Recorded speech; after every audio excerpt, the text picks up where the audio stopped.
friends, welcome to Combined CS the extra step. In this video I am going to talk about what you need to do in this whole complete October month because बहुत सारे ऐसे learners on my Telegram channel they are asking me कि ma'am what should be the timetable and how we can perform best in our upcoming examinations. So let us talk about whole thing what you need to do in this complete month. So dear friends, as you all know, this is October 1st, correct? And examinations for UGC NET is on 11th November, and if I will talk about NILT examinations then it is also on 7th November. So for both examinations, suppose अगर कोई aspirants है जिन्होंने दोनों का form को fill up किया है, then both aspirants के लिए this video is very helpful. So please watch till end because I will share my personal experience कि किस तरीके से आपका जो भी टारगेट है आप उसको अचीव कर सकते हो. So my first point is avoid excuses. बहुत ऐसे लर्नर्स है आई नो कि यूजीसी नेट इट मीन्स कि आप पीजी करके आए हो, कहीं ना कहीं you are working, you are housewife and you are so and so, तो you all have so many responsibilities जो आपको करने होते हैं, करेक्ट? तो whatever you have responsibilities you need to think कि ऐसा नहीं है कि सिर्फ वो रिस्पॉन्सिबिलिटीज आपके साथ है. एज फॉर एग्जाम्पल अगर मैं अपना एग्जाम्पल लूँ, I have my family, I have another works to do, still मैंने एक कंसिस्टेंसी मेंटेन की है. Daily I am uploading videos, मैं कुछ ना कुछ डेली नया करने की कोशिश कर रही हूँ. How it's possible? It's only possible because I have think in my mind कि I have to do this thing and I have to do. कोई भी रीजन हो, कुछ भी हो, पर मुझे वो काम करना है. तो इस डेडिकेशन के साथ ही आप किसी भी एग्जामिनेशंस को क्रैक कर सकते हो, आइदर वो कोई भी कॉम्पिटिटिव लेवल एग्जामिनेशंस हो. सो अवॉइड एक्सक्यूजेस में मैं आपको यही बोलना चाहूँगी डियर फ्रेंड्स कि आप थोड़ा सा टाइम को मैनेज करने की कोशिश करिए. लेट अस सपोज अगर मैं बात करूँ स्टूडेंट्स की, तो अगर आप स्टूडेंट्स हैं तो ऑब्वियसली आपके पास कोई भी काम नहीं है, तो आपको सिर्फ पढ़ना है, तो आप सिर्फ अपनी स्टडीज पे फोकस करिए. लेट अस सपोज अगर यू आर वर्किंग प्रोफेशनल्स, तो अगर मैं एक टाइम शेड्यूल लेके चलूँ बिकॉज दिस इज लॉकडाउन, तो आप मॉर्निंग 9 o'clock से इवनिंग के 6 और 7 o'clock तक आप बिजी हो, तो how you are going to prepare? तो आपको क्या करना चाहिए, इफ अगर आपके ऑफिस टाइमिंग 9 o'clock है तो आप मॉर्निंग में थोड़ा जल्दी उठे एंड आप मॉर्निंग में 2 to 3 आवर्स का रिवीजन करें एंड लेट नाइट आप फिर 3 to 4 आवर्स को निकाल सकते हो. And if you are housewife, तो मेरा ये सजेशन रहेगा कि आपको क्या करना है, if you are going in a kitchen और या आपको फैमिली को टाइम देना, इफ यू हैव किड्स, तो आप टाइम को बैलेंस बनाइए. लेट अस सपोज कि अगर मुझे मालूम है कि मेरे घर में सब 8 o'clock पे उठ रहे हैं, तो मैं क्या करूंगी, मैं मॉर्निंग के 3 आवर्स अपने निकालूंगी और उस 3 आवर्स में मैं सेल्फ स्टडी कर लूंगी. सिमिलरली इफ आई नो कि इन आफ्टरनून अगर सबका रेस्ट करने का टाइम है, तो मैं उस टाइम पे प्रीवियस ईयर क्वेश्चंस लगा लूंगी एंड एट नाइट जब सब लोग सो जाए तो आप उस टाइम पे सेल्फ स्टडी कर सकते हो. तो इट्स ऑल अबाउट कि आप किस तरीके से अपने एक्सक्यूजेस को मिनिमाइज कर रहे हो, because competitive examinations it's not about कि आप कितना पढ़ रहे हो, quality, it's about a quality कि आप किस क्वालिटी से पढ़ रहे हो. सो आई होप कि ये वाला जो एक्सक्यूज है जो बहुत लर्नर्स के साथ है, तो आप कोशिश करोगे कि अपने टाइम को मैनेज करना. Next thing, lack of goal setting. Lack of goal setting means what? अगर मैं मान के चलूँ आपका एग्जामिनेशन अभी 7 अक्टूबर को होने वाला था, करेक्ट? तो समहाउ अगर ये डेट एक्सटेंड नहीं होता, तो मैं ऐसा एज्यूम कर रही हूँ टिल टुडे जितने भी लर्नर्स इस वीडियो को वॉच कर रहे हैं सबके सारे सिलेबस कवर अप हो चुके होते और आप एक प्रॉपर रिवीजन के पीरियड में होते. बट बिकॉज की डेट एक्सटेंड हो गया है, ऑलमोस्ट 40 डेज का एक्सटेंशन मिला है, आप रिलैक्स के मोड में चले गए हो. यू आर थिंकिंग चलो इस बार नहीं होगा तो नेक्स्ट टाइम करेंगे. तो let me tell you dear friends, already आपका ये पूरा साल निकल चुका है, तो आपका जो भी गोल है आप उस पर स्टिक रहिए. अगर आपने इतना मेहनत किया, अगर आप 1 month भी रिवीजन किए हो, अगर आप दिसंबर से रिवीजन करके आ रहे हो, तो यू हैव कि आपने पूरा 1 साल इसके पीछे लगाया है, तो आपको एनी हाउ किसी भी रीजन से आपको इस टाइम क्रैक करना बहुत ही कंपलसरी हो गया.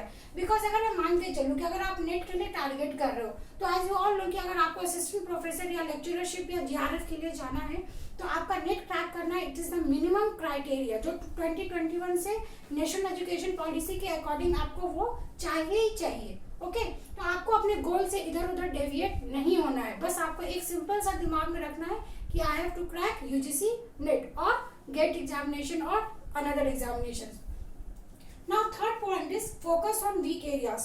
तो जैसा मैं बोलती हूँ डियर फ्रेंड्स कि बिकॉज कि आपको बफर टाइम मिला है, तो इट्स एक इशारा है आपके लिए कि अगर सपोज अगर आपका एग्जामिनेशन 7 अक्टूबर को होता तो अभी आप ऑब्वियसली आप अपने स्ट्रॉन्ग पॉइंट्स को पॉलिश करते, जो मैंने 4th पॉइंट में लिखा है। बट बिकॉज कि now you have enough time, तो आपको क्या करना चाहिए, आपको जो भी आपके वीक एरियाज है, लेट अस सपोज आपने थ्योरी ऑफ कंप्यूटेशन नहीं पढ़ा, लेट अस सपोज अगर आपने पाइपलाइनिंग या आपने एड्रेसिंग मोड नहीं पढ़ा है, कंप्यूटर आर्किटेक्चर नहीं पढ़ा है, तो this is the high time कि आपको अपने वीक एरियाज पे काम करना चाहिए। तो इसके लिए मैं बेस्ट आपको ये सजेस्ट करूंगी कि आप मॉर्निंग का टाइम निकालिए, बिकॉज मॉर्निंग का एक ऐसा टाइम है, लेट अस सपोज कि अगर आप 11 PM को रात को सो रहे हैं, तो आप कोशिश करिए कि आप 5 AM को वेकअप हो और आप 2 से 3 घंटे अपने वीक एरियाज को पॉलिश करने की कोशिश करिए।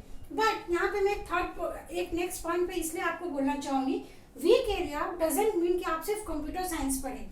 वीक एरिया मीन्स व्हाट कि अगर आपका पेपर 2 स्ट्रांग है, आइदर कॉमर्स के हैं आप या जो भी अदर एग्जामिनेशन है, तो आप यहाँ पे पेपर 1 को भी टाइम दे सकते हो। लेट अस सपोज कि अगर मैंने 3 आवर्स 5 to 8 का टाइम निकाला, तो इसमें आपको 1 आवर्स पेपर 1 पे देना चाहिए एंड आपका 2 आवर्स आप कंप्यूटर साइंस पे दीजिए। अगर मैं कंप्यूटर साइंस सब्जेक्ट की बात करूँ, क्यों? क्योंकि आइदर वो पेपर 1 हो आइदर वो पेपर 2 हो, for each and every question you will get 2 marks. तो अगर आपका वो भी वीक एरिया में है तो मैं जरूर सजेस्ट करूंगा कि आप उस पर जरूर ध्यान दें। Now as I told you कि आपके जो भी स्ट्रॉन्ग एरियाज है आपको उसको रिफाइन करना है, पॉलिश करना है। Now the second question is कि आप किस तरीके से पॉलिश करोगे। तो इसके लिए मैं बेस्ट ये बोलूंगी कि सपोज लेट अस सपोज मैंने डेटाबेस मैनेजमेंट सिस्टम को बहुत अच्छे से अगर कवर अप किया है, तो आपको क्या करना चाहिए, वीकेंड्स में आपको पूरा सिलेबस एक बार थोड़ा रिवीजन करना चाहिए। बिकॉज रिवीजन करने से क्या होगा, आप जितनी बार रिवीजन करोगे उतनी बार मैं आपको अश्योर करती हूँ each and every time you will get a new point. तो उस न्यू पॉइंट को ही आपको निकालना है। बिकॉज जो एक एक पॉइंट पे आप जब फोकस करोगे ना कि oh my God I have studied this question जो मैंने नहीं पढ़ा था, तो वही आपके ऐसे क्वेश्चंस होंगे जो एग्जाम में आपका माइंड ओपन होगा और आप कितने भी डिफिकल्ट क्वेश्चन आए तो आप उसको इजीली सॉल्व कर सकते हो। इसलिए मैं आपको इस पे स्टार मार्क करूंगी कि आपका जो स्ट्रॉन्ग एरिया है उसमें आपको बहुत स्ट्रॉन्ग होना है। अब इसके लिए आप क्या कर सकते हो कि बिकॉज कि अभी आपके पास एनफ टाइम है, तो आई विल सजेस्ट यू आपको यहाँ पे गेट के प्रीवियस ईयर क्वेश्चन लगाने हैं एंड इसरो के प्रीवियस ईयर क्वेश्चंस को लगाने हैं। Because trend we already know कि यहाँ पे गेट के प्रीवियस ईयर क्वेश्चंस पूछे जाते हैं, तो आप जितना थोड़ा डिफिकल्ट क्वेश्चंस लगाओगे उतना आपके स्ट्रॉन्ग एरियाज और मजबूत होते जाएंगे। तो आई होप आपको यहाँ पे क्लियरली समझ में आ रहा होगा कि किस तरीके से आपको अपने स्ट्रैटेजीज बनाना चाहिए। Now next set priorities. Set priorities means what, मैं यहाँ पे ये बताना चाहूंगी, लेट अस सपोज मेरे घर में आज पार्टी या फंक्शन है, मैंने कुछ गेस्ट को बुलाया है, तो you also know कि if someone is coming at your home तो that day you can't study, correct? But my point is कि जो भी गेस्ट को आपने बुलाया है आइदर वो इवनिंग में इवेंट होगा या आफ्टरनून में होगा, तो आपके पास एनफ टाइम होता है कि आप मॉर्निंग में उठ के थोड़ा रिविजन कर लें। बिकॉज अगर आपने अपनी प्रायोरिटीज को नहीं सेट किया, बिकॉज मेरा ये टारगेट है कि डेली बेसिस पे आपको कुछ ना कुछ इनोवेटिव काम करना है, कुछ ना कुछ क्रिएटिव चीजें पढ़ना है एंड कुछ ना कुछ आपको नया सीखना है। क्यों? क्योंकि अगर आपने एक दिन मिस किया तो ऑब्वियस सी बात है आज घर में फंक्शन है तो आप कल भी रेस्ट करोगे। क्यों? क्योंकि आप थक चुके हो, you are feeling lazy, you are feeling tiredness. तो ये चीज आपको सेट करना है कि व्हाट इज योर प्रायोरिटी। तो मेरा यहाँ पे सजेशन रहेगा कि ऐसा नहीं सोचना you have enough time, because ये जो 1 मंथ का टाइम है ना, ऐसे बोलते हैं चुटकी बजाएंगे और वो पूरा मंथ आपका निकल जाएगा और आपको मालूम भी नहीं पड़ेगा। तो आप अपने प्रायोरिटीज को, इट मीन्स कि आपका जो भी एग्जामिनेशन से आप उस पर ज्यादा फोकस करें, आपके जो भी अनवांटेड काम है आप उसको होल्ड पे करें। Okay, now net previous year question, this is very important. तो आप मुझे कमेंट सेक्शन में ये जरूर बताइएगा, जो मैंने लास्ट मंथ में आपको 25 डेज का स्ट्रेटेजी बताया था, उसमें मैंने कहीं ना कहीं ये बोला था कि 2015 से लेकर 2019 के क्वेश्चंस आपको पूरे सॉल्व करने हैं, दोनों सेशंस के। कितने ऐसे लर्नर्स हैं जिनके ये it means 4 to 8 paper, correct, 8 papers. तो क्या आपने पूरा 8 पेपर्स को सॉल्व कर लिया? Just right in the comment section yes और नो।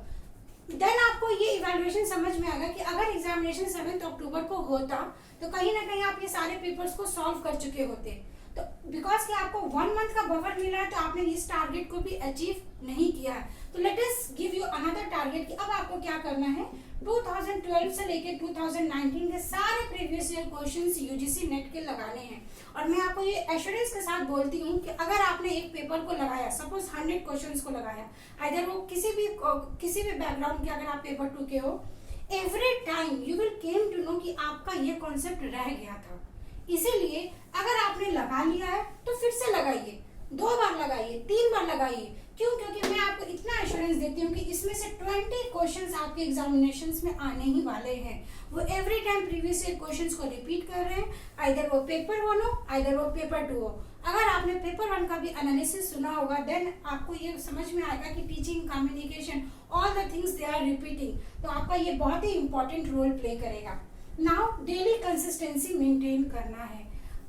कुछ भी सिचुएशन हो, आपको अपनी पढ़ाई में कंसिस्टेंट होना है, आपको डिसिप्लिन तरीके से पढ़ना है। लेट अस सपोज अगर मैं टीचर हूँ, अगर मैंने ये एम बनाया है कि daily I have to upload video, it means कि अगर मैं बिजी हूँ कल, तो मैं आज का अपना टाइम निकाल के मैं क्या करूँगी, दूसरा वीडियो शेड्यूल करके रखूंगी।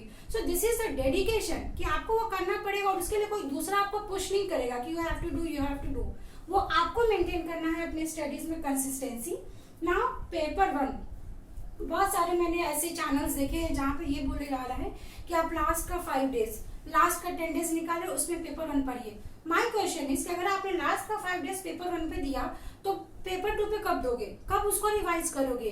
क्योंकि आप यहाँ पे मशीन तो हो नहीं कि आपके दिमाग में फिट कर दिया गया है और आप उसको एकदम इजिली जाके एग्जाम में अपियर करके आओगे। No, it's not possible for everyone, because हमारा ह्यूमन बिहेवियर है, हम एवरी टाइम भूल रहे हैं, तो हमें एवरी टाइम रिकॉल करना होगा। तो ये बेस्ट सजेशन है मेरा कि पेपर 1 पे आप डेली 2 आवर्स निकालिए। 2 आवर्स मीन्स व्हाट, कि आपको एक प्रीवियस ईयर क्वेश्चन लगाना है।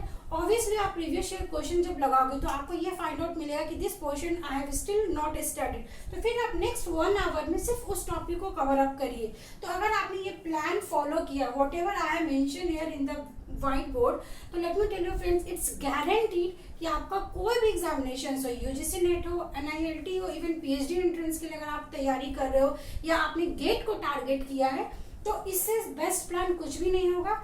एंड द लास्ट में ये बोलना चाहूंगी, before sleep what ever you have studied from morning, suppose अगर मॉर्निंग में मैंने कुछ नया पढ़ा तो आपको उसको रिवाइज जरूर करना है। And the last important point is next day का plan. Let us suppose I have plan कि मुझे कल मॉर्निंग में 5 o'clock पे उठना है, तो क्या 5 o'clock पे मैं उठ के ये सोचूंगी कि मुझे क्या पढ़ना है, तो सोचने में मेरा हाफ एन आवर चला जाएगा। तो ऐसा नहीं करना है। इट मीन्स कि अगर सपोज मैं अपनी नोटबुक की बात करूँ, I have this my rough book, at night daily I am pointing, highlighting here कि what I have to do next day, and जैसे जैसे वो नेक्स्ट डे को मैं कंप्लीट करती हूँ उसको मैं क्रॉस मार्क कर रही हूँ। And this is the best way. आप किसी का भी इंटरव्यू सुनिए और कुछ भी सुनिए, they all are telling कि you have to set your daily targets, और जिस दिन आपने डेली टारगेट्स को अचीव करना शुरू किया ना, तो let me tell you friends, this all things you will clearly try to achieve. So at last video में मैं यही बोलना चाहूंगी डियर फ्रेंड्स कि सी, it's not about UGC NET or different examinations. It's about कि you are not a child, correct? We are professionals and we have so many works to do, but we need to set priorities कि what is the best thing I have to achieve in my life.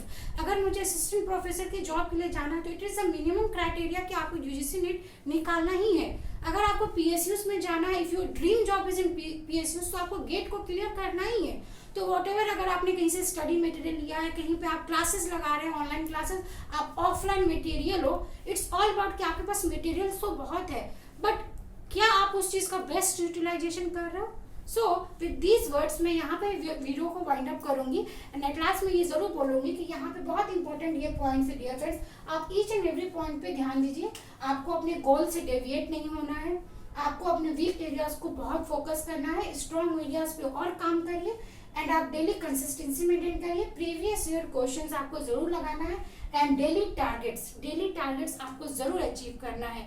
With all the words, what ever you have doubt, what ever you feel, put down in the comment section। and at last मैं ये भी बोलना चाहूंगी कि we have started daily mock test at 8 PM evening, तो आप जरूर इस चैनल को सब्सक्राइब करें because I will be providing, मैं मॉक टेस्ट में उसी क्वेश्चंस को लेके आ रही हूँ जो आपके एग्जामिनेशन पॉइंट ऑफ व्यू से मोस्ट एक्सपेक्टेड है एंड दैट इज फ्री। उसके लिए आपको कुछ भी कॉस्ट पे करने की जरूरत नहीं है। तो डेली 8 PM कंबाइंड CS पे आप मॉक टेस्ट में पार्टिसिपेट कर सकते हो। एंड अगर मैं उसमें कुछ क्वेश्चंस पोस्ट कर रही हूँ तो already I am providing that questions on the Telegram channel, तो आप वहाँ पे भी ज्वाइन करिए सो दैट कि अगर आपको कोई भी कंफ्यूजन है तो you can directly ask with me. So with these words, happy learning. Thank you so much।